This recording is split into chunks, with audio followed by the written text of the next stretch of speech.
Oi, meus amores! Como é que vocês estão? Segundo ano? Cá estou eu para mais uma aula sensacional. Gente, o tema de hoje é aquela música que vocês vão falar que assim, como que alguém fez isso? Entendeu? Porque é nesse nível. Essa música. Qual é a música, professora? Vocês já sabem, foi na aula passada. Lembra? Canon Johann Sebastian Bach. Bach nasceu e morreu na Alemanha.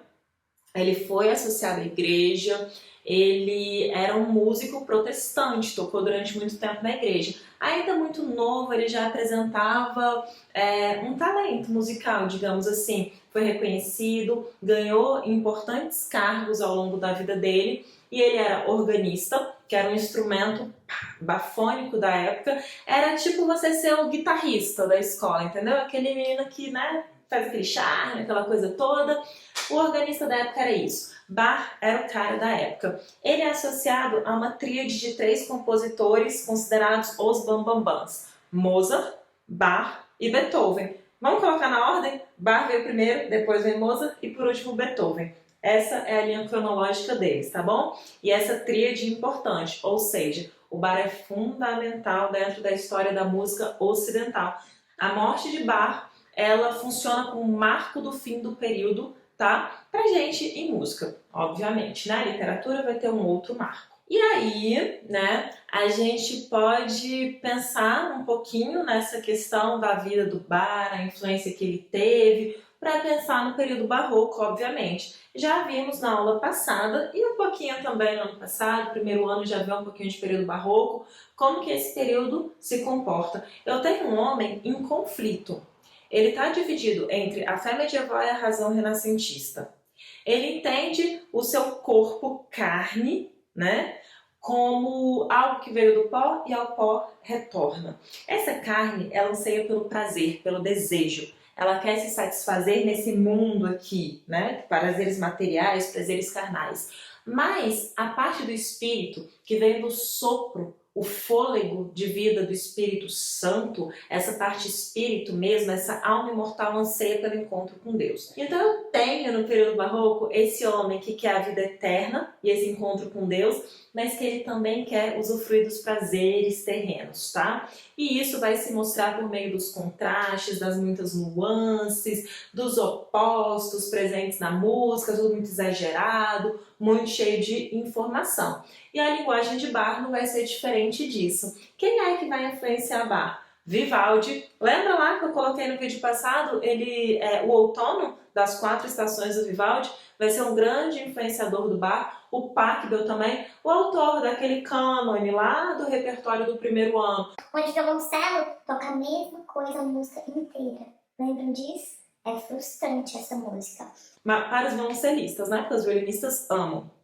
Mas essa galerinha aí, né, bem mais ou menos, mentira, que inveja, eles que vão ser os grandes influenciadores do Bach, ok? Exímios compositores. E o Bach, trazendo então essa linguagem, ele vai trazer ela cada vez mais rebuscada, uma linguagem cada vez mais elaborada e mais complexa. Em 1747, o Bach é convidado pelo rei da Prússia para conhecer um instrumento novo.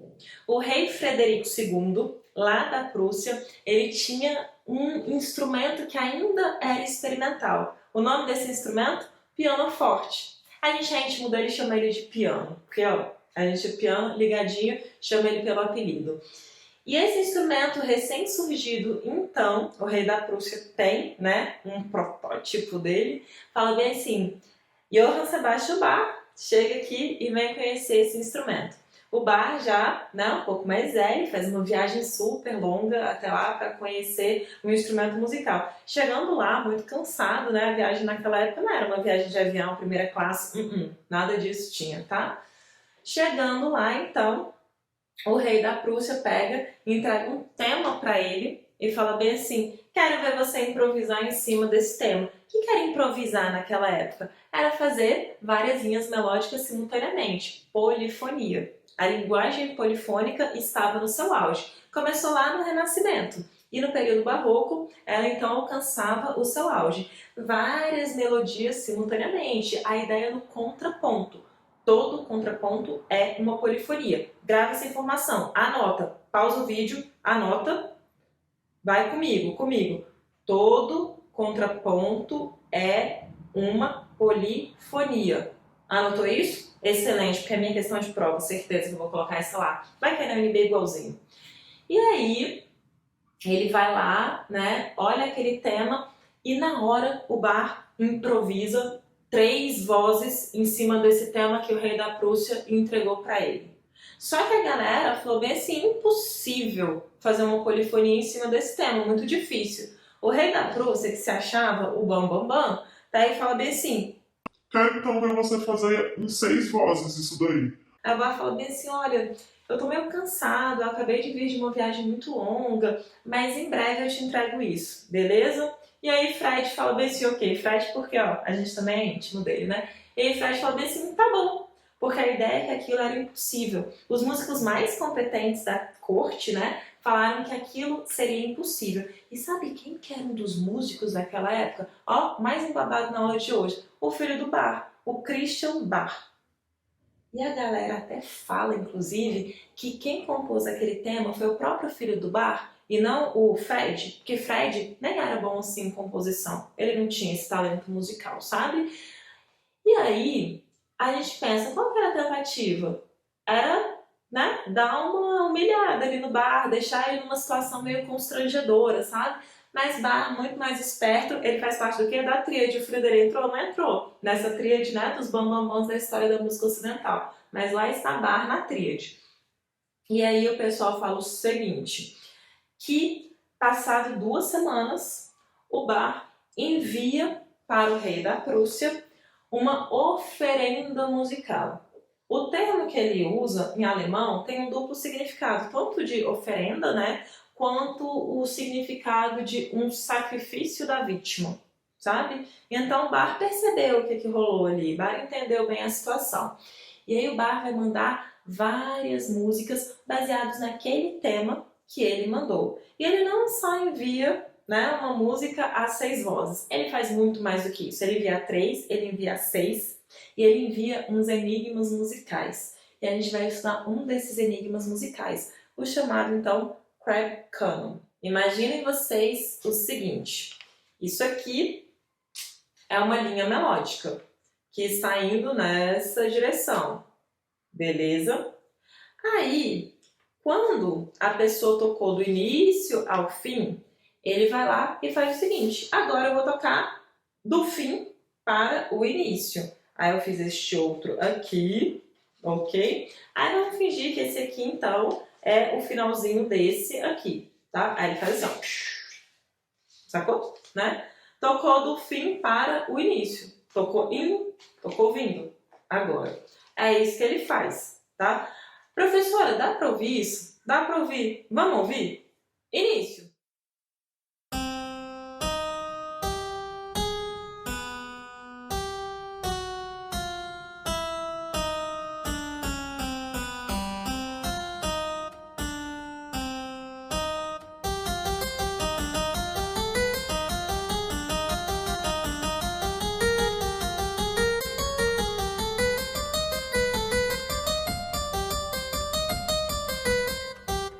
Sentido inverso agora, ouçam do final para o começo. Valendo?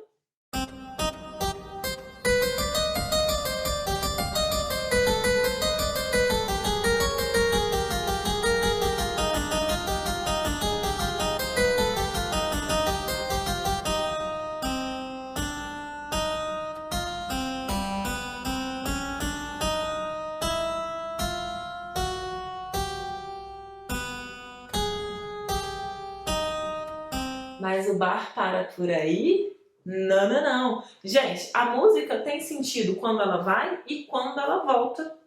E ele não para por aí. Aí, olha só, né?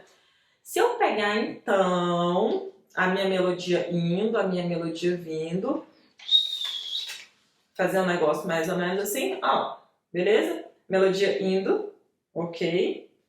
Agora a melodia no sentido inverso. Entendeu? Se eu pego isso aqui E o Bach entregou lá pro rei da Prússia, toma, isso aqui é um cânone, falando ele. E a gente já sabe que é um cânone, já que a gente lembra do ano passado. É quando uma voz imita a outra. Aí se eu pegar e fechar isso aqui, ó, aí imagina o seguinte, aqui tá a voz vermelhinha, né? É a que vai. Aqui dentro, conseguem ver? Tá a voz azulzinha, aqui volta. Mas o Bach faz o seguinte com essa fita. Ele, ao invés de simplesmente fechar, olha aqui, cara, que genial. Vamos ver se eu vou conseguir fazer, se as minhas habilidades motoras permitem isso. Eu treinei antes. Tá quase. Ha, rolou. Gente, olha que doideira. Estão vendo isso aqui? Que viagem? Imaginem aqui o seguinte. Imaginem, não, eu vou pegar uma caneta e vou marcar isso. Ninguém precisa imaginar. Voltei com a minha caneta. A gente começa a tocar aqui. Aqui é o começo do vermelhinho, né? Aí, ó, se liga. Vermelhinho, tocou. Vermelhinho, tá indo no vermelhinho. Opa, ó, tô acompanhando vermelhinho. Ó o azulzinho aqui dentro, estão vendo? Azulzinho. Ai, me esqueci. Ó a coordenação motora. Azulzinho, tá no azulzinho, tá no azulzinho. Cheguei de novo. Eu passo, ó, e ele fica aqui pra sempre, nesse negócio. E aí Bach vai fazer isso nos dois sentidos. Vamos escutar essa história. Ouça!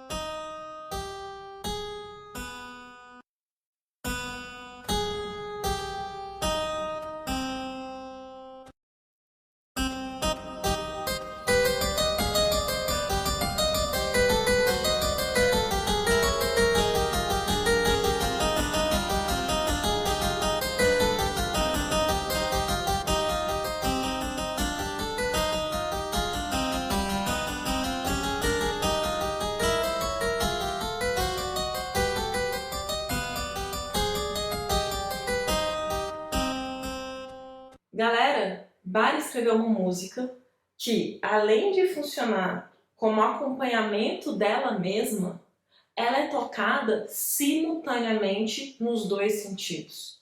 Por isso ela se chama Crab Canon, o cânone caranguejo. Essa forma musical cânone, ela fala sobre a questão da imitação. E aí, eu tenho, de certa forma, uma imitação, porque eu tenho momentos que as vozes se cruzam. Vocês viram ali, né? Como funcionava, certo? E aí, se a gente deixar essa música se repetindo sem parar, e a música vai e não para nunca, o que nós temos então é um palíndromo musical. Vocês conhecem palíndromo em língua portuguesa, não conhecem? É aquele negócio que indo e vindo a gente lê a mesma coisa. Você lembra de um exemplo de palíndromo? Fala pra mim. Falou? Eu vou colocar uns exemplos de palíndromo musical. Palíndromo musical não, já coloquei, né? Eu vou colocar exemplo então de palíndromo em língua portuguesa. Leiam aqui. Anotaram a data da maratona? Leia no sentido inverso agora. Mesma coisa, né? Rir. O breve verbo rir. Mesma coisa também. É muito legal, né? Esse negócio de palíndromo. Você já criou algum? Então, em música, eu teria essa mesma ideia, porque ele funciona da mesma maneira quando eu toco nos dois sentidos. E isso é uma polifonia. Essa é a minha textura. Porque quando ele foi em um sentido, eu tinha uma melodia. Quando ele vem em sentido oposto, eu também ouço uma melodia. Quando eu coloco os dois simultaneamente, eu tenho então duas melodias sendo tocadas. Em relação à forma dessa música, é um cânone. E nesse caso, um cânone muito especial, que é o Crab Canon, o cânone caranguejo, que funciona nos dois sentidos. Além disso, a gente tem mais informações importantes. A tonalidade dessa música, porque o Bach deixa bem claro, Crab Canon em Dó menor. Essa é a tonalidade, é a estrutura em que a música foi escrita, dentro da tonalidade de Dó menor. Além de utilizar aquelas notas naturais do piano, aquelas branquinhas que nós já vimos, eu vou usar algumas teclas pretas para que eu mantenha a estrutura.